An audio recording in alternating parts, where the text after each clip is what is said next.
पर एक रिएक्शन ले लेती हूं और उम्मीद करती हूं कि जल्द ही हमारे साथ चारू प्रज्ञा जी जुड़ जाएंगी, बीजेपी की स्पोक्स पर्सन। लेकिन अवधेश जी, क्या आप देख रहे हैं कि एक नया एपिसोड जो है वो दिल्ली में शुरू हो गया है? हम हर आए दिन देखते हैं कि नए नए जो मुद्दे हैं वो आते हैं, उस पर कुछ देर के लिए गर्मा गर्मी रहती है, फिर एक नया मुद्दा जो है वो शुरू हो जाता है। ये तनातनी हम लगातार देख रहे हैं कि दिल्ली में आम आदमी party versus BJP versus LG यहां पर लगी हुई है।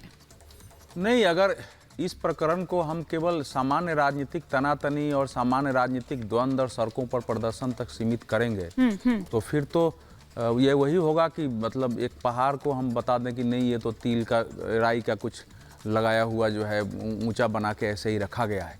देखिए, ये असाधारण स्थिति है क्योंकि हमारे यहाँ जासूसी के 3-4 मामले देश में हुए अभी तक।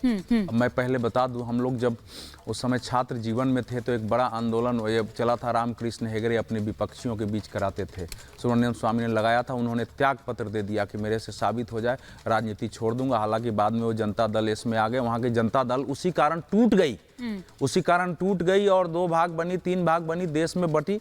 उसके बाद जो दूसरा सबसे बड़ा कांड हुआ, चंद्रशेखर जी की सरकार थी, राजीव गांधी के घर के बाहर हरियाणा के 2 सिपाही पाए गए।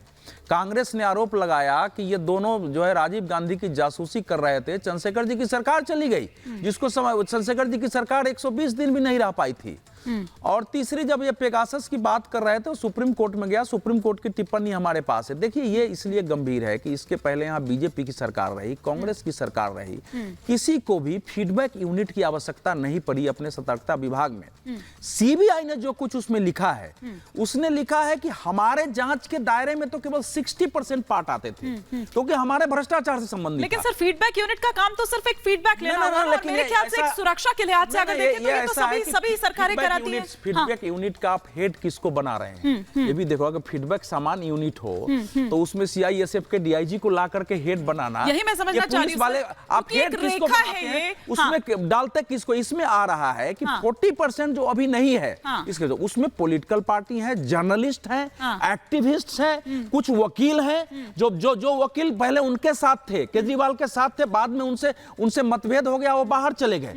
उन लोगों के भी के नाम है और जर्नलिस्टों में भी पता नहीं किनके नाम है। उन सब के फोन टेप करके, जो अभी तक मुझे फैक्ट पूरी तरह पता नहीं है, ये हम लोगों को 2-3-4 सालों से कोई न कोई बताता था अफसर साहब। मैं इस पर लूंगी एक और रिएक्शन, लेकिन संजय जी कुछ कह रहे हैं। सरकार करा रही है। तो अगर ये है तो ये तो मैं समझता हूं कि ये भारत का सबसे भयावह राजनीतिक, सबसे अनैतिक, सबसे बड़ा अपराध जासूसी कांड साबित होगा। बिल्कुल सर, ये बहुत जरूरी है, बिल्कुल जांच होनी चाहिए। मैं कह रहा हूं इसकी भी जांच होनी चाहिए। 2015 में जिस संस्था का गठन हो रहा है, अभी हमारे देखिए वरिष्ठ पत्रकार बैठे हुए हैं, ये कह रहे हैं कि हम लोगों को लोग बताते थे कि ऐसा हो रहा है, लेकिन सीबीआई सो रही थी। सीबीआई की टाइमिंग देखिए। मैं कह रहा हूं प्रधानमंत्री को अभी रिजाइन करना चाहिए, ऐसे प्रधानमंत्री को अभी रिजाइन कर देना चाहिए। अरे आप लोग जो नहीं समझते उसको बोलते हैं।